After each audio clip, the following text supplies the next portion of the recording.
I'm Craig Kenneth, a relationship coach and a psychotherapist.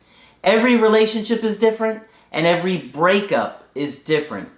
Work with me and you'll get professional help on your situation. And if you're in no contact, focused on personal growth, my workbook series, The Knowledge, will help you make changes like you've never made before. Available now at AskCraig.net.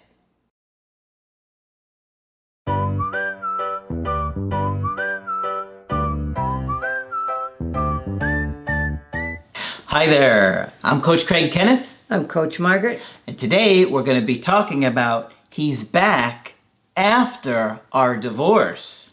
Oh my. This is an interesting one, Margaret. Absolutely. This is an email coaching from a woman who was married for, let's say, a little bit longer than 5 years. I like to keep it a little vague. Yep. Okay. She's in her early 30s. And he's in his mid-30s, and they do not have any children together. Okay. So they got divorced, and now he's back. So why did they divorce? Do we know? We're going to talk about that. All right. So she says right off the bat, there were two major problems. Mm-hmm. My emotional volatility and anger outbursts. And then she says in parentheses, other medical and difficult circumstances, which is kind of vague. Mm-hmm. Okay? But sounds serious. Yeah. She says, there was a lack of communication skills from the both of us. We've been divorced for 2 years. He reached out after 2 years with that indirect, direct approach. Mm-hmm. I thought he wanted to just catch up. But he communicated that he doesn't know if the divorce was the correct decision. Huh. Interesting. Very. I ended up making amends for my side of the issues and used his reach out as a way to give him closure if that's what he needed. It sounds like a mature response. Yes, it does. Right? A few weeks ago, he sent me an email saying he can come visit me in a few days and see what happens. After that email, we've been playing a new game similar to the one we used to play together. That way, I learn this new one before he visits. We've been playing online because he moved back to his home state during the pandemic to be closer to friends and family and maybe find a job related to his master's degree, even though he likes his work from home. We get to hear each other's voices and talk, and has been mostly about the game and some of his experience living with his best friend from childhood. I'm not sharing anything deep in conversation because it feels too early, even though part of me already wants to talk about us. That's smart. Yeah, I think it's good to take your time. Remember, they were in a long marriage, right? I've been very focused on myself and my recovery and really did not expect this. So she's been working really hard, it sounds like. We've both been diagnosed with depression and anxiety. I currently got diagnosed with CPTSD. Yep. And that's complex PTSD. And these days, if you have PTSD to anything even halfway serious, you're diagnosed with CPTSD, complex PTSD. Okay. And that, of course, means you have a trauma history. Yep. And I've started EMDR a few months ago. EMDR is eye movement, something or other, and reprocessing, EMDR. Mm-hmm. It's a pretty well accepted practice now. And it's not quite hypnosis, but it's similar. And the idea is to help you recall blocked out memories.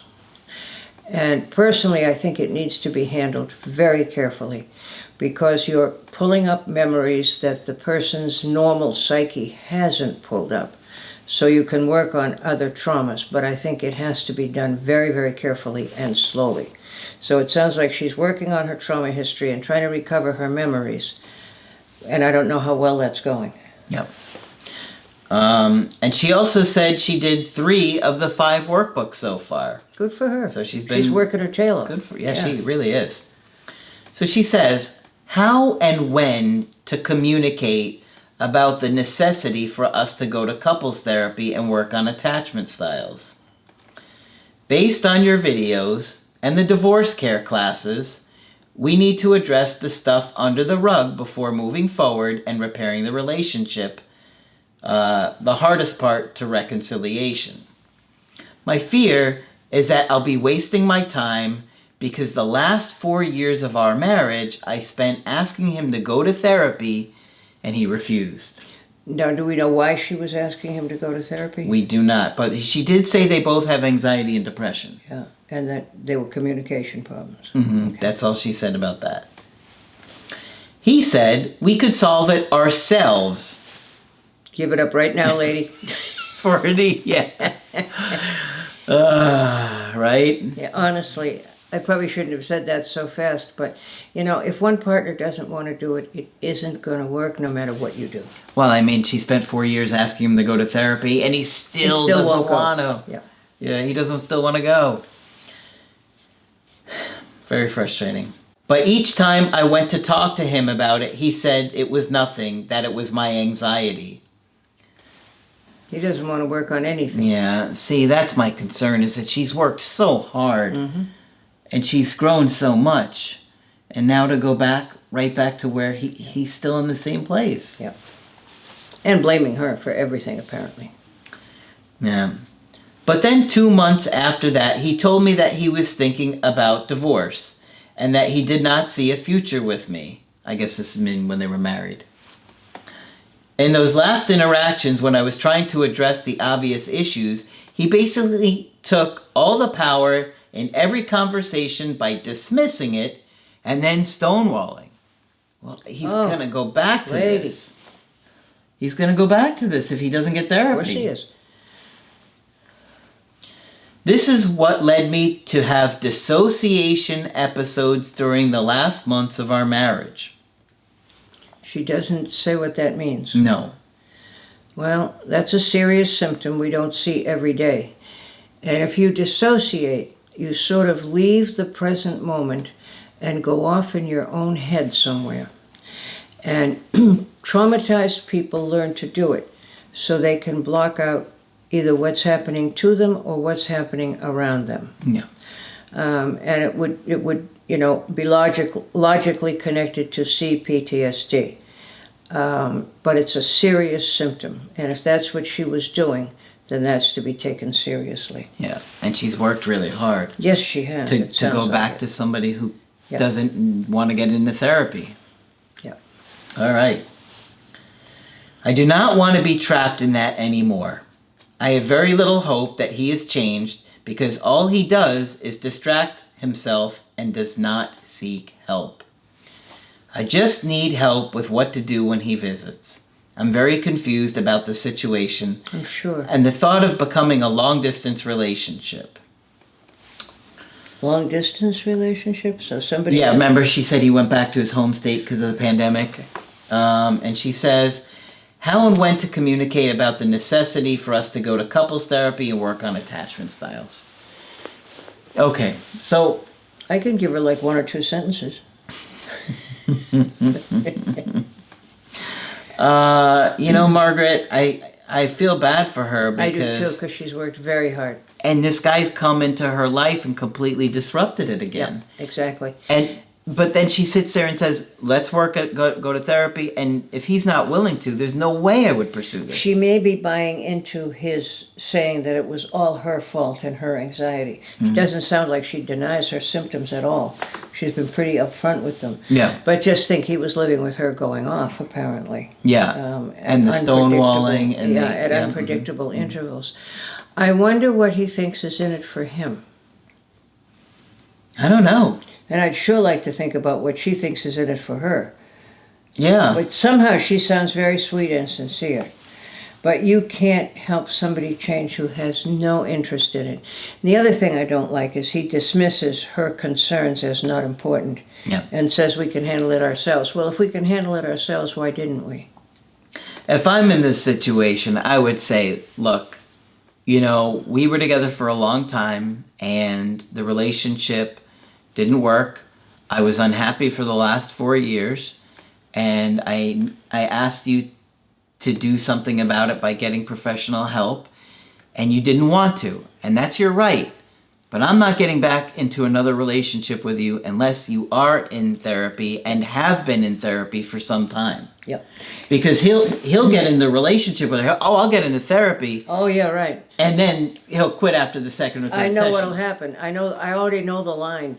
And it's, well, I called the therapist and I saw him or her once. I didn't like him particularly, but I was going to go back. But then nobody at that agency answered the phone. Mm-hmm. Yeah. So my advice to women in general on that is, when you have been in therapy and going regularly for 6 months, then we can talk. Yeah. But not unless. I worry that she'll see him and get really attached to him again, and they'll be intimate, and then she'll start to look at all the reasons why we can work it out and be together again, and he won't do anything different. However, something in her had enough sense to dissociate from him. And so somehow her defenses are working a little, because that's pretty heavy-duty stuff. Mm-hmm. And if she starts to get back with him and starts dissociating again, that would be a red flag for her. Okay? Yep. But we'd have to have really more information than we do.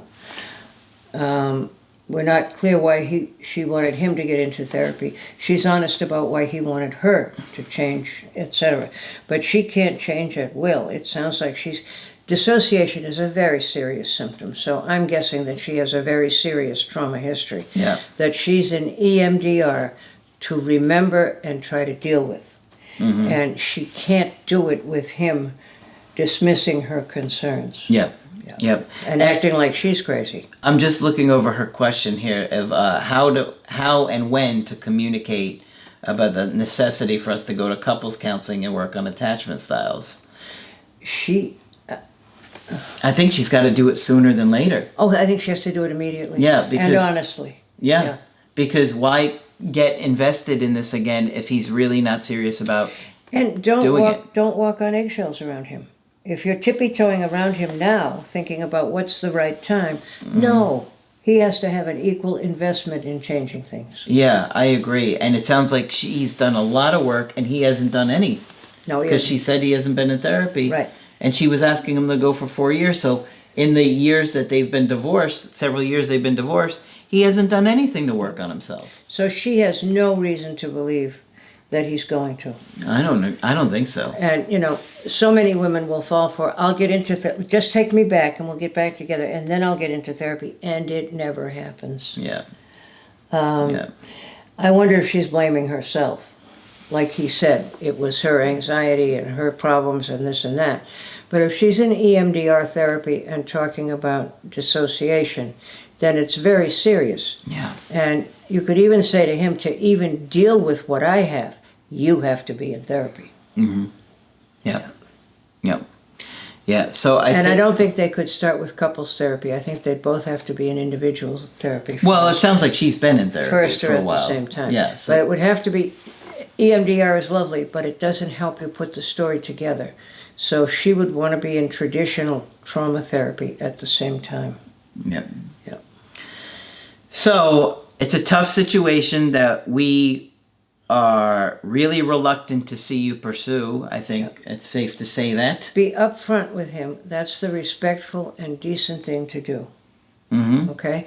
But I wouldn't consider this unless he's been in therapy. Absolutely. For 6 months. Yeah. At least. And I wouldn't go take him at his word either. No, you can't. You've Yeah. already learned that. Yeah, I would go and say, if you're in therapy and, after some time and we're still talking and it seems like we're on the same page with some things, then I'd like to go into therapy with you. And in other words, go see his therapist and see that he's been committed. Right. But if he's dismissing her feelings and dismissing everything she's concerned about, never, never, never will it work. I think it's unlikely that this situation gets any better between them, Right. honestly. But she would have to stop blaming herself Yeah. and beating herself up, because she's done a great job of being upfront with us, probably upfront with the people who are trying to help her, and she has to be upfront with him too. Yep. He needs to work his way back to her. Yep. Yep. But he hasn't shown that he really cares enough about the situation to do what she asked. Right. She asked him for years to get into therapy. If he really was motivated, if he really cared enough, he would do it. He would said, do it. He would have absolutely, I'll get into therapy and I'll do whatever it takes to make this work. Yep. That's what That's somebody... what if somebody who really loves you was going to say. Yes, exactly. None of this is a big deal. All of your concerns are silly, and we can handle this ourselves. No. Very few people can handle CPSD and dissociation by themselves. Yep. All right. Tough situation. And we're sorry, Yes. madam. But good for you for all that hard work. Good for you, yep. That's great. Of course, if you want to get our help personally, you can do it on my website, askcraig.net. I do email coaching and I do Skype. Margaret, of course, is available for Skype coaching. If you feel that I can be helpful, please sign up. Just click on Margaret on the top of the website to do that. But that's it for this video. I'm Coach Craig Kenneth. I'm Coach Margaret. And we will talk with you soon. To get my help personally, go to askcraig.net and click on Schedule Coaching and choose the option that works best for you. I do email coaching or Skype. To schedule a coaching with Margaret, click on Margaret on the top of the page and order a Skype with her. For the Knowledge Creative Healing course, click on the link at the top of the page and click Get Started Now.